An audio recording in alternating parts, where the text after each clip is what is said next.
Chapitre 7 Les explications de Lysia. Les visites périodiques de Clarence et les soins quotidiens de Lysia se répétèrent. À mesure que j'essayais de m'habituer à mes nouveaux devoirs, des sentiments de bien-être m'allégeaient le cœur.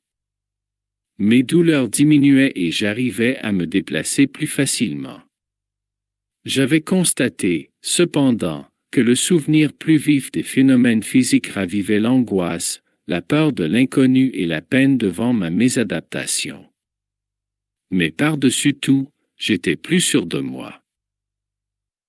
Je me penchais à mes immenses fenêtres et me perdais dans la contemplation des vastes horizons qui délectaient ma vue. J'étais surtout impressionné par les aspects de la nature. Ici, presque tout s'avérait une copie améliorée de ce que l'on trouvait sur la Terre. Les couleurs étaient plus harmonieuses, les substances plus délicates. La végétation tapissait le sol. Ici, de grands arbres, là, des vergers abondants ou des jardins ravissants. Des montagnes couronnées de lumière se dessinaient à l'horizon continuant la plaine où se dressait la colonie. Tous les secteurs semblaient cultivés avec grand soin.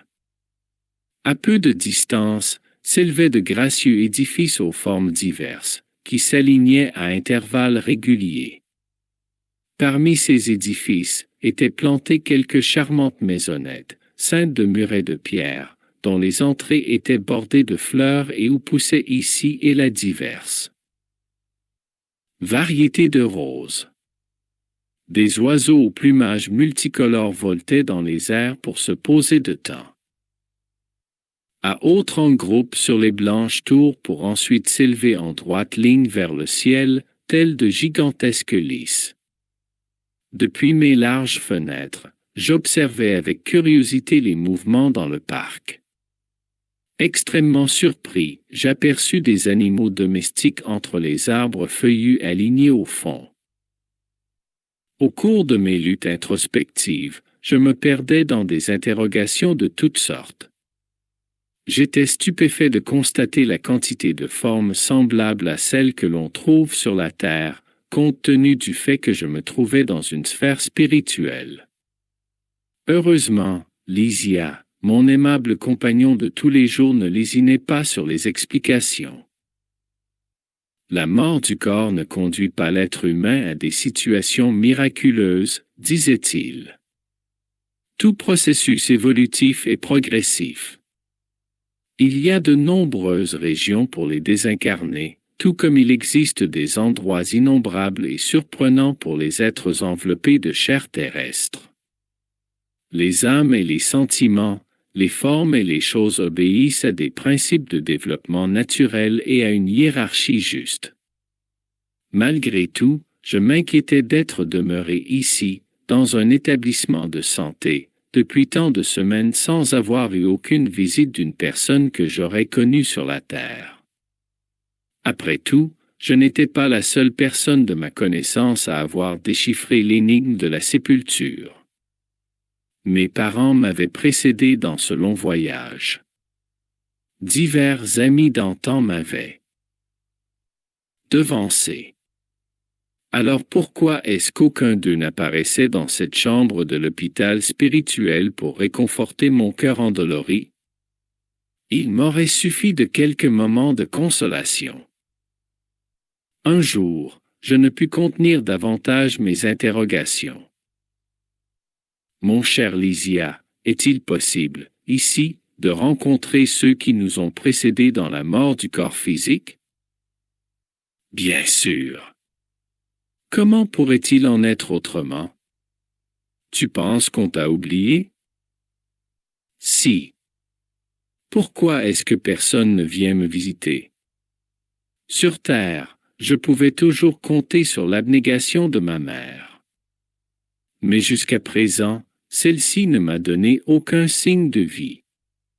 Mon père aussi a fait le grand voyage, 3 ans avant que je trépasse à mon tour. Je me dois de préciser, intervint Lysia, que ta mère t'a aidé jour et nuit depuis la crise qui a précédé ta venue ici. Quand tu t'es allongé pour abandonner le cocon terrestre, ta mère s'est intéressée encore plus à toi. Peut-être ignores-tu encore que tu es demeuré dans les sphères inférieures pendant plus de 8 ans. Pendant tout ce temps, ta mère ne s'est jamais découragée. Elle a intercédé plusieurs fois en ta faveur à nos solars. Elle a prié les bons offices de Clarence qui a commencé à te rendre visite fréquemment, jusqu'à ce que le vaniteux médecin terrestre s'affaisse et cède la place au Fils des cieux. Tu comprends? J'avais les larmes aux yeux. Jusque-là, j'avais ignoré depuis combien d'années j'avais quitté le globe terrestre. Je désirais connaître les procédés de protection imperceptibles, mais j'en étais incapable. Mes cordes vocales étaient empêtrées dans les larmes que je retenais dans mon cœur. Ce jour où tu as prié avec toute ton âme, poursuivit Lysia, quand tu as compris que tout dans l'univers appartenait au Père sublime, tes pleurs étaient différents. Ne sais-tu pas qu'il y a des pluies qui détruisent et d'autres qui créent? Il en va de même pour les larmes. Évidemment, le Seigneur n'attend pas nos prières pour nous aimer, cependant, il est indispensable que nous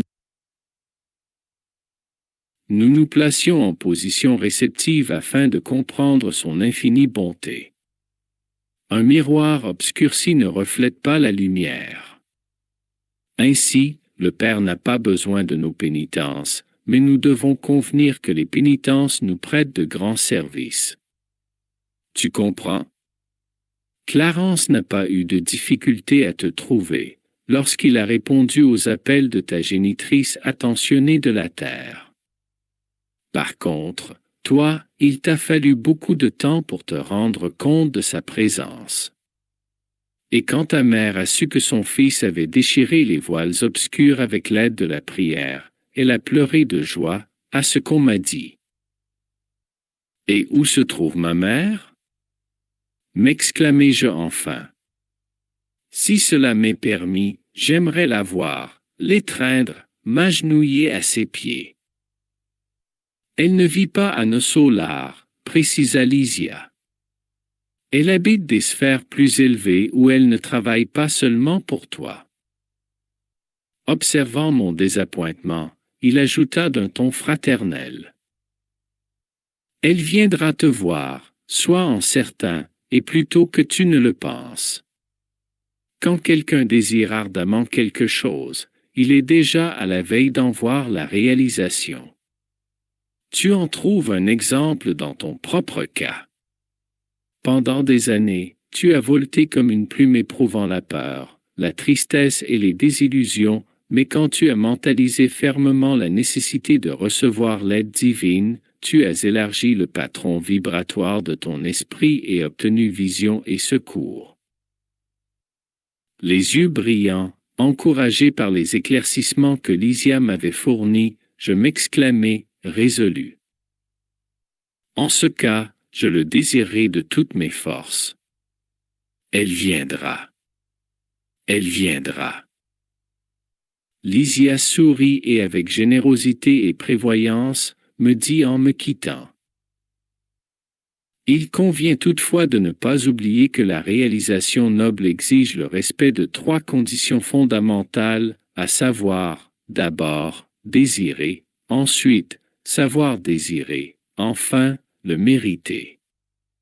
En d'autres termes, il faut une volonté active, un travail persistant et un juste mérite. Le visiteur se dirigea vers la porte en souriant, tandis que je demeurais silencieux, méditant sur le programme intensif exprimé en si peu de mots.